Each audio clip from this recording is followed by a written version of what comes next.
This is one of the most stunning ridge hikes I've ever experienced.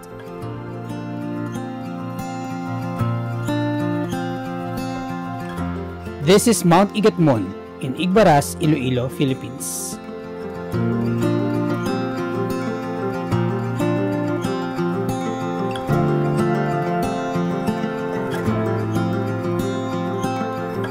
This trail has been gaining popularity among hikers lately. And for good reason. The scenic ridge leading up to the summit offers breathtaking views. And the campsite is just as stunning. Plus, the trail features a gradual ascent, making it a great choice for beginner hikers. This was actually my first hike of the year and my first ever community hike, where I invited people from my online audience to join me in person. It was such an incredible experience. Getting to connect beyond social media and share the trail together made it all the more special.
If you've hiked here before, alam mo na, open trails, gradual ascents, and you pass through rural communities.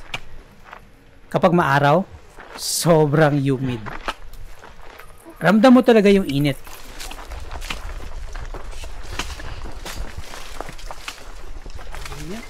Kaya, kagyan pa ng trail. Taripis mo, ito ko doon nagulang-ulang pag-awan.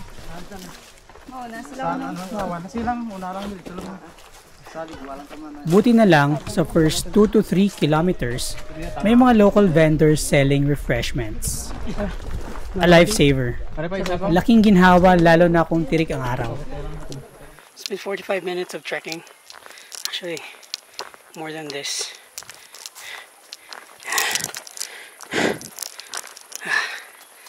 I actually miss this kind of feeling na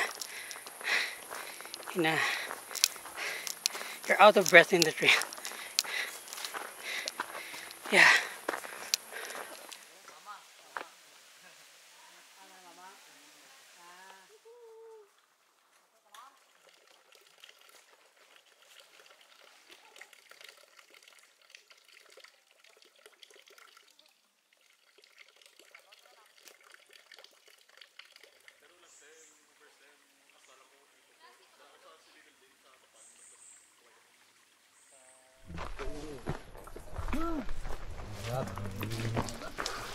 Tawang panya. Holy cow. Hello.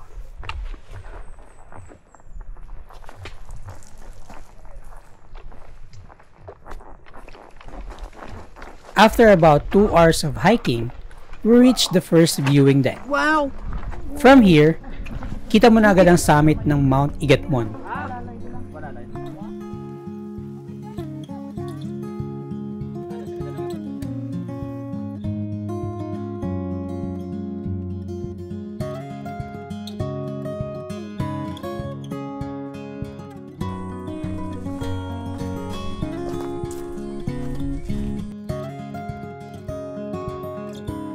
Right next to the deck is one of the most thrilling parts of the trail.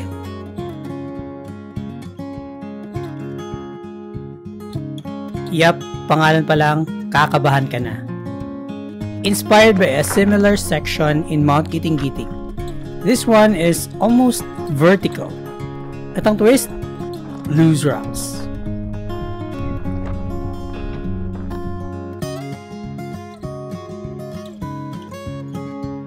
One wrong step, magiging kwento ka talaga.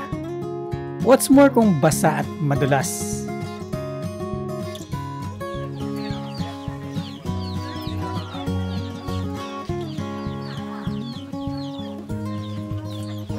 We stopped here for a quick lunch break. Just enough to recharge before pushing on.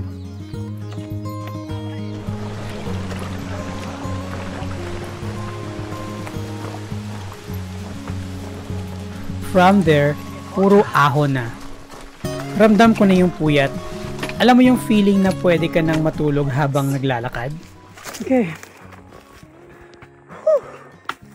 I've never been so tired in a hike. Well, time check, it's 2:33 and we are at almost 5 kilometers with an elevation of 755. According to the guide, it's almost a 9-kilometer hike from jump off to campsite. And yeah, we are 4 kilometers away, but that is still so far. And I'm freaking tired. I'm freaking sleep deprived because of an overnight trip. So that is really an aspect of planning of hiking that I don't really like when it comes to an overnight hike. Generally, those who will require you to have an overnight trip for like 2 hours, 3 hours, and yeah, and then you're gonna hike for another 8 hours. That is freaking tiring. Yeah, I'm complaining right now, but I need to keep going. We need to keep going because this is our first community hike as an event. And my purpose of doing this is really to have a strong, connected community with my audience.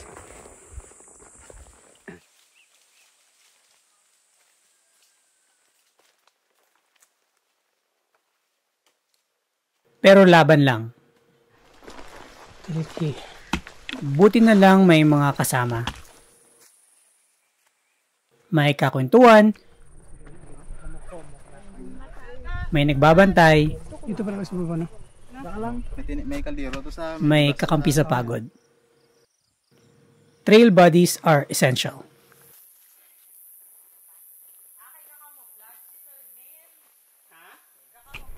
We're here.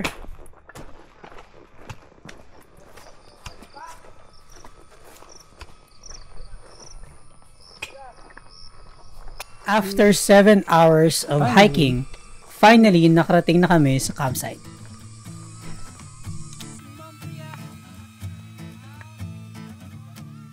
Do you remember me? We haven't talked in a while. How you used to dream before you gave up your smile. When you were young and free, built castles in the air. I wanted Mount Ikatmon has a wide, open campsite. Enough space for everyone to have their own spot. There's also a water source nearby. Medyo pababa lang konti.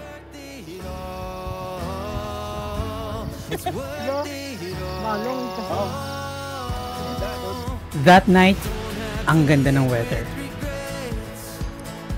We had our socials, kwentuhan, tawanan, finally putting faces to usernames.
From the campsite, it takes about an hour to reach the summit. Mostly ascent. But even on the way up, panalo na agad ang views. This is the summit salt.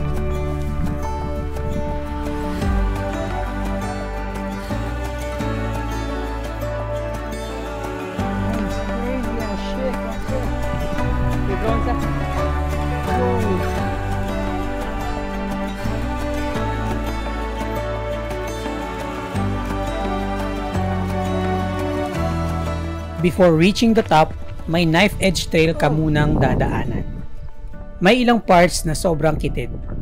Dapat dahan-dahan ang bawat hakbang. Pero habang papalapit ka sa summit, you'll be comforted by the 360-degree views.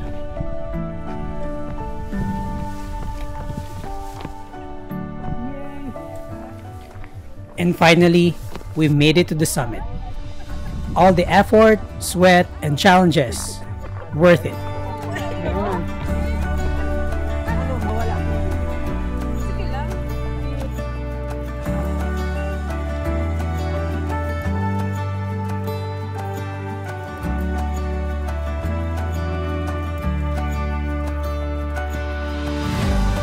Mount Ikatmon truly is one of the most stunning ridge hikes in the region.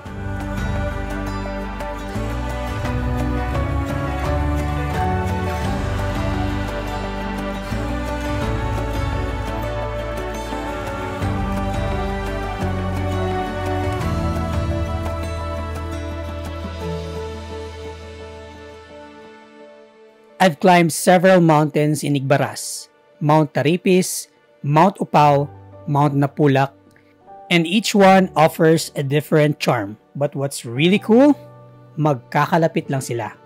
From the summit of one, kita mo yung peaks ng iba. At sa Mount Igatmon, you'll see all three. That's why this area is a hiker's favorite. Newbie man o season. The climbs are challenging, the views are rewarding.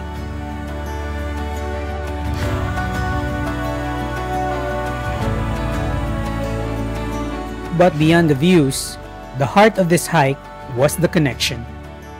This was my first official community event, and I'm grateful I got to share the trail with all of them. From strangers online to trail buddies in real life, this was unforgettable.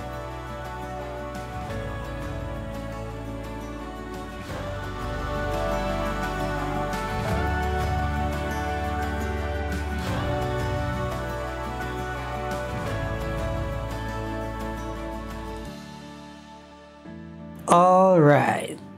Hi guys, thank you for watching the Mount Igatmon video. I hope you like it.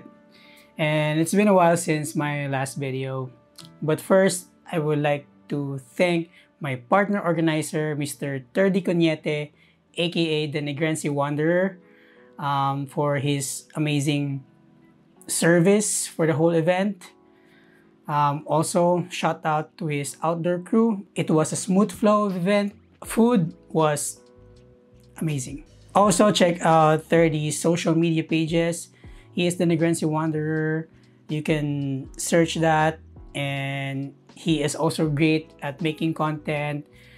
He's doing hiking videos, travel, and also he is doing hiking events for the year. So you might as well check it out. Sir 30, I hope we can create another community hike again in partnership with you, or just, you know, hiking event, whatever. So yeah, I hope that will happen soon. So like I said in the video, it was my first hike of the year and my first ever community hike. It was fun and full of connection. We really enjoyed it.